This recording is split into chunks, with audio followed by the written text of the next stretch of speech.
Today, I'm going to explain an American drama thriller film called The Thinning. Spoilers ahead. Watch out and take care. It is 2039, and the Earth has become overpopulated. The human race is on the verge of dying. The United Nations declares that all nations must annually cut their populations by 5%. Following those orders, the United States implements a rule called the thinning. In the thinning, the students must attend a standardized test every year. In the test, whoever fails is executed by injecting them with a drug. The movie starts as Lena Michaels is tutoring a high school kid named Simon. Simon seems to have a hard time solving the equations, so he asks Lena for something. She takes out a box of lenses and hands it to him. As soon as Simon wears them, he is able to solve all the math problems. Elsewhere, we are introduced to Edward Blake Redding, the son of Texas Governor Dean Redding. He sneaks out of his house at night and meets his girlfriend, Ellie Harper, in his car. Blake starts talking about the test they have the next day. Ellie is very nervous about it, but Blake assures her that she will pass. Just then, Blake's father's guard finds them, and brings Blake back to Dean's office. Dean is disappointed in Blake for sneaking out the night before such an important test. He thinks that Ellie is a distraction for Blake. The following day, it is the day of the test. Many students lined up outside the school. They have to go through an intense security check before entering. Blake asks Lena for one of her study lenses, but she is out of them. Lena and her friend, Kellen Woods, stand in the line to get inside. One of the students had cheats written in his arms. When he is caught, he tries to run away. The guards capture him. No one has ever been able to escape the exams or cheat on it. Inside the school, Blake and Ellie hug for the last time, before entering the exam hall, and soon, the exam starts. They have 2 hours to complete the test. Everyone starts solving the problems on their tablets. Lena solves all of them without any problem and is the first to complete it. Her friend, Kellen, seems to be struggling. When the exam is over, they immediately get the results. The teacher in the class is calling several names who failed the exam. Students are anxious, hoping this will be over soon. Those who fail are taken by the guards. They cry, resist the guards, and some even try to run away. The guard would beat up those students who resist. Luckily, Lena, Kellen, and Blake pass. However, at the last moment, Blake's girlfriend, Ellie, is called by the teacher, so the guards take her away. He quickly calls his father and asks him to help Ellie. However, his father doesn't agree, saying that the law is the same for everyone. Frustrated, he runs to save her himself. He attacks the guards and asks Ellie to run away, but to no avail. No one would be able to escape. Blake keeps trying to help Ellie, but there is nothing else he could do. It is now a year later, and 24 hours before the thinning test starts. It is Lena's little sister Corinne's very first thinning test. The doorbell rings. It is Lena's teacher, Ms. Birch, who has been taking care of Lena and Corinne like her own children since their mother's death. She tries to calm Lena down, because tomorrow is Corinne's first test and Lena worries about her sister, but she assures them that everything will be fine. Meanwhile, Blake records a video in his room. He intends to write all wrong answers in the test to teach his father a lesson. Cut to the day of the test. Lena drops Corinne to her kindergarten. In Corinne's class, they are presented with a video animation showing the current state of the Earth, so all nations must annually cut their populations by 5%. Some countries implemented rules like allowing couples to have only one child, while others executed the older generation. In America, however, the government decided to keep only the smartest ones and execute the others. These children are no exception. The children's test then starts. Their teacher is saddened because some of the children are going to be executed. Thankfully, Corinne passes the test. Lena and Kellen enter the school for their test as well. The test starts and finishes in no time. Meanwhile, Governor Dean finds Blake's recording and is agitated. He calls the test manager, Mason King, and orders him to pass Blake regardless of his score. Mason switches his score with Lena, making Lena fail. The test results are in, but to everyone's surprise, Lena's name is called too. She has failed the test. Ms. Birch stops the guard as they take her, claiming that she is her best student and there must be something wrong with the system. However, the results are final and cannot be changed. She hands Lena a key card so she can unlock the doors and escape. Blake is surprised to not have failed. The students who pass arrive at a school party to celebrate their results.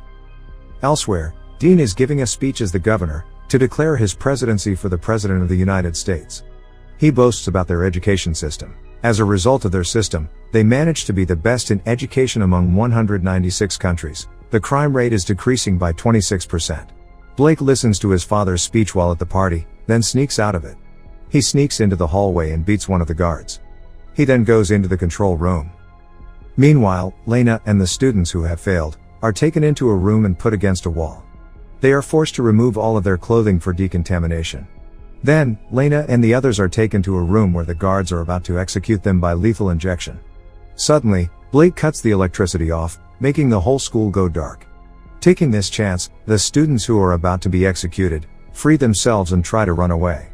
But none of them succeeds, except for Lena. She uses the keycard her teacher had given her, and gets out of the room.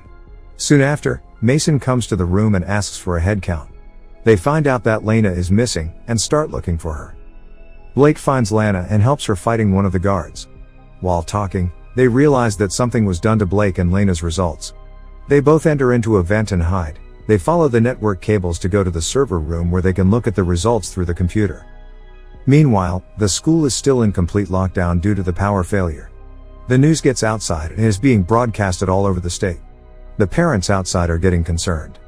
Governor Dean calls Mason to ask him about the situation.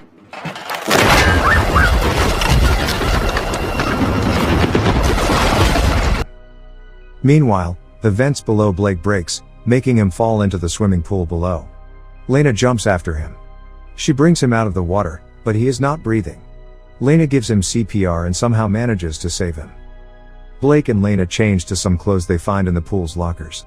They then continue to go through the vents and reach the server room, but a guard stands in front of the door. Moreover, Lena's keycard falls down the vent in front of the guard. He doesn't notice the card, but now she has to get it back somehow. Her plan is to go to the science lab and join a string with a magnet to fish the key through the vent, so they head down to the lab to retrieve the equipment needed. However, in the lab, they make a slight noise causing the guard to approach the lab. They quickly try to escape. Lena manages to get back to the vents, but Blake is stuck hiding in the lab. Lena moves through it to fish the keys. She successfully manages to get it up halfway. And suddenly, a guard catches it. But it turns out that it is Blake disguising as the guard. He had beaten the guard and put his clothes on. Shortly, the guard the two of them had attacked earlier tells Mason about them. He reveals that Lena had a keycard with her. Mason gathers all the teachers together, suspecting that someone has given it to their students. When Ms. Birch is in the room with other teachers, she flirts with another teacher and manages to take his key card. Mason continues checking the teachers for their key cards and ID cards. Birch saves herself by showing them the card. Since the other teacher doesn't have his, Mason threatens him to tell them where Lena is. However, he insists he doesn't know anything as Mason beats him. Lena finally gets to the server room. She opens the computer using the key card, but Mason has it protected with a password. She then texts Kellen, who is good at hacking, to provide her with the access. After some time, Kellen receives Lena's text. He helps her to get through Mason's computer. Lena then searches for her results and finds out she got 98% but still failed, while Blake got 15% and passed. She does more research and finds out that Ellie too had gotten 88% and failed, while others who had less marks than her passed. Lena realizes that the grading system is rigged, and the governor has been failing whoever he wishes to. Lena sends a file with the rigged grades to Kellen. But soon, the power is back on, and Mason sees that she is in the server room. Lena realizes this and runs out. However, Mason catches her almost immediately. Blake, on the other hand, is still in disguise. He is with the students who have failed. He orders the guard to take them to the recreational hall with the other students. But the guard refuses, so they get into a fight. The guards restrain him and find out his identity. Just then, Kellen receives Lena's message and is surprised to see the rigged results. Kellen is friends with a news anchor, so he quickly emails it to the news channel. The reports broadcast the news showing the receipts of the altercation and the results. After the photos are leaked, the governor is called by his party head, who threatens to take his presidential candidacy back. Unwilling to let that happen, Dean Redding throws all the accusations at Mason and pretends that he is innocent. He tries to prove this, so he has no choice but to execute all of those who actually failed, including his own son, Blake. At the school, Mason and the guards take Lena to the thinning room to execute her and the others. Blake is there too.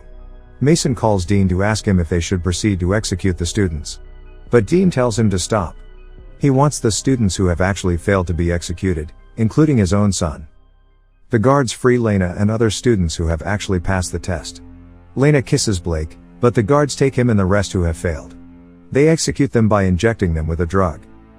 As the lockdown ends, Lena is reunited with her younger sister, Corinne, and Miss Birch. Cut to a few hours later, we see the bodies of the executed students being taken underground in an elevator.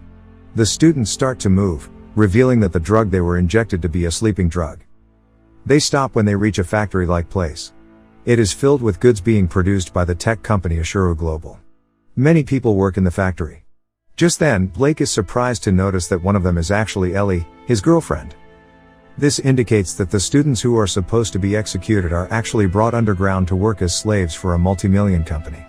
This was all planned by the government as a strategy to get free labor. Subscribe for more videos like this, turn on notifications, and leave a like to help the channel out.